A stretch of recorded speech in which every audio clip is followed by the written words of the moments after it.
Hi, it's Scott. ROCKFILE back with another podcast review for you. Let's talk about the brand new Second Sight edition of Scanners. Boy, my high school memories of this movie. Scanners came out in 1981. It's an early movie by David Cronenberg. He's one of my favorite directors. This, to me, is one of his more action-oriented and easy-to-digest movies compared to things later like Videodrome and such, and the stuff he's reviewing today. I just reviewed his son's movie the other day. But Second Sight is a UK company. They have been releasing 4K editions of movies. We didn't get 4K over here. And even the Criterion Collection has released a Blu-ray copy of Scanners. It's a well-regarded movie. But Second Sight announced a few months ago that they were going to be doing a 4K edition of Scanners, remastered from the original 35mm film and approved by director David Cronenberg. Now, about a year and a half, 2 years ago, they did a version of The Witch that was approved by Robert Eggers. So this is something they're getting known for. One thing they changed in the way they make movies, though, a lot of their Blu-rays are Region B, so I can't play them over here unless I had a region-free player. But on these new 4K editions, they're putting everything on the Blu-ray on the 4K. And 4Ks, 99% of the time, are region-free. So I may not be able to play the Blu-ray, but this 4K has every single extra on it, and they're priceless. If you've never seen the movie, it's about a guy by the name of Cameron Vale. He's kind of a vagrant, a bum, but you figure out early on that he's kind of got some mental powers. He gets picked up by some agents, and we're off on a story that's, I don't know, I wouldn't say it's one of Cronenberg's best movies, but for an early film from a director who was finding his way, this $4 million Canadian budgeted film went on to make $14 million and has since been considered more than a cult classic. It was a game changer. He calls it his first movie that went to number one. And I found out in the extras, it is the first Canadian movie that was able to compete with American movies on the international marketplace. As far as other countries buying the rights to it, this was the first Canadian film that, folks in a foreign country would pay as much to show this in their theaters as they would an American release. That had never happened before. Jennifer O'Neill, Stephen Lack, Patrick McGoohan, and Michael Ironside. What a career-making performance from Michael Ironside. He plays the bad guy, Revok. And boy, his introduction, it's one of the most powerful gore scenes ever in a film. We have a graphic head explosion that was originally going to open the movie, but after test screenings, they moved it farther into the film. The idea of the story is there are these scanners, people with telekinetic abilities, and there are people fighting over the control of them. Some want to free them, like an underground. There's other people who want to control them and use them as weapons. You don't know who's on what side in the beginning of the film. We're really introduced to their powers when Revok blows up this. We're introduced to a scanner. They're going to debut scanners on the world. And then they invite someone to be scanned who scans the scanner and blows his head up. It's very much body horror in the David Cronenberg vein because it's very realistic. And in 4K, that scene, this iconic scene that's even on the back of the box that came in, that the movie came in, it looks incredible at 4K. Matter of fact, the whole movie does. This is a low-budget, grainy film from 1980-81. It's never going to look like a modern science fiction film, but it looks fantastic. The colors pop. It has some nice things from headlights to hanging lights to sparks and fires. All that stuff looks incredible. There are some really grainy scenes, some of the darker scenes indoors, but then there are some really, really clear scenes, especially when it's well lit. This was an early movie by Howard Shore, the composer, who's huge composer these days, but this was like his second film. He did The Brood, which I have a copy on the way. I'll be reviewing soon, a movie I've never seen. And then he did Scanners. Scanners really made David Cronenberg's career and made Michael Ironside's career. I don't want to give too much away about the extras, but Michael Ironside got paid a little over $5,000 for his entire appearance in the film, whereas a star like Jennifer O'Neill was getting paid $50,000 a week. That's just one of the many, many tidbits. All of the interviews with Jennifer, they interview Stephen Lack, they interview Michael Ironside, they interview the cinematographer, they interview Howard Shore. That was one of the more interesting ones. All the interviews run 20, 25, almost 30 minutes.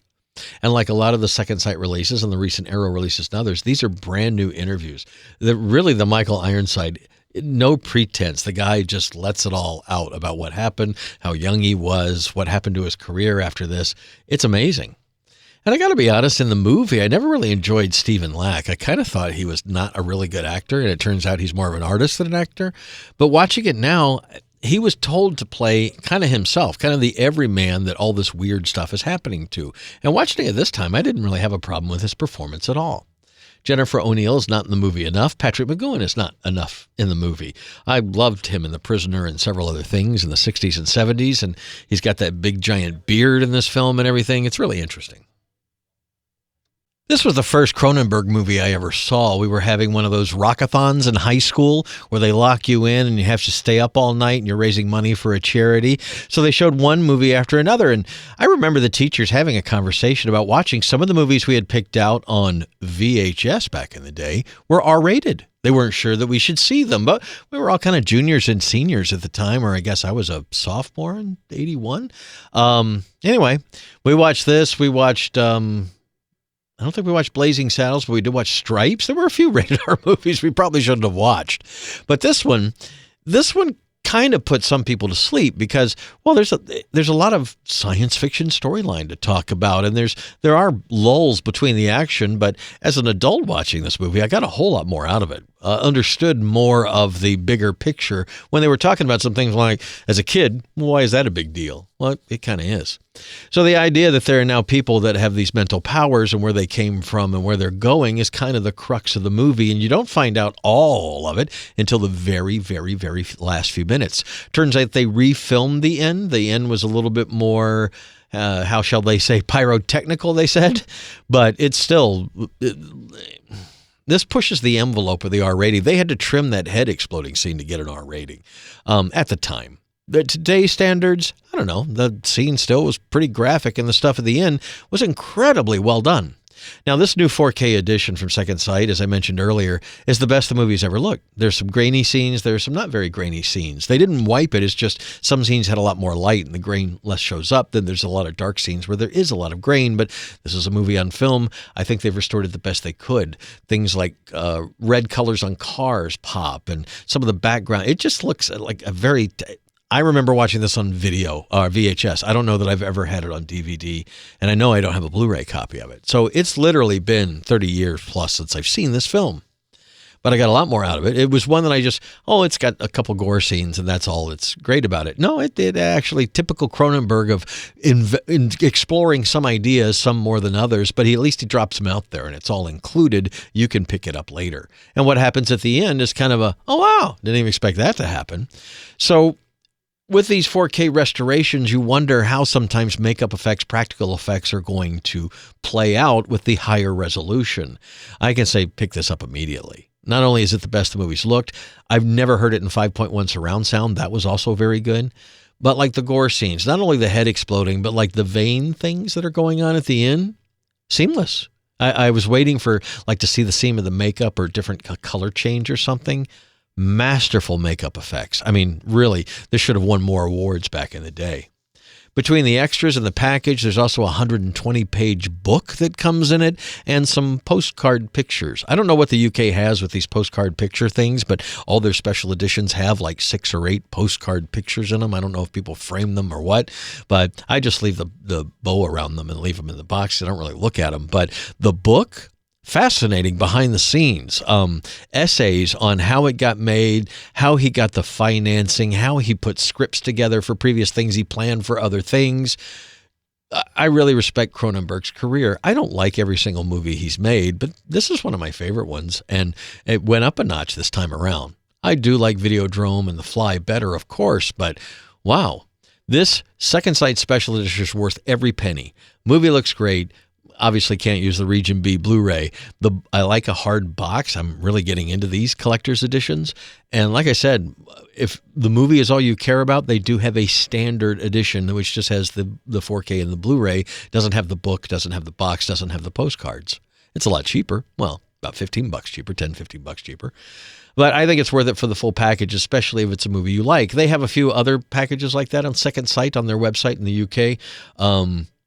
You're Next, It Follows. There's a couple American movies. There's also some deeper movies and things like that available. So they've got some foreign films in special editions, but again, most of their Blu-rays are region B. There's a Spanish horror film they have that's not. It's all region.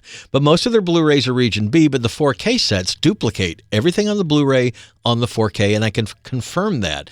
The movies I've reviewed recently, like The Borderlands and Crimes of the Future, those were both Second Sight special editions. These boxed limited editions from them are very much like the Arrow boxed editions, the Vinegar Syndrome and the Severin boxed editions. Really cool way to package a classic film, I think. Phase 4 from Vinegar Syndrome. I really like that packaging as well, with the book and the other stuff. So anyway, long story short, you can get this in a special edition or otherwise, but I highly recommend this new 4K transfer. Best the movie's ever looked, best it's ever sounded. I'm over halfway done through the extras, and they're fantastic. Great interviews. You learn a lot of stuff about the movie and the making of it. It just, all in all, sweet package from Second Sight. No, this is not a sponsored podcast. I don't get anything for free these days. I bought this with my own money, and I'm just really excited to see a 4K edition of Scanners and what it would look like. Yes, to answer all the questions, the head scene looks incredible. I would highly recommend picking it up. I don't know if the U.S. is going to get a 4K edition. I imagine it will at some point. I'm Scott. I'm ROCKFILE. More podcasts are on the way. Thanks for listening to me babble about Scanners. If you remember this film, put your memories below and have a spectacular day.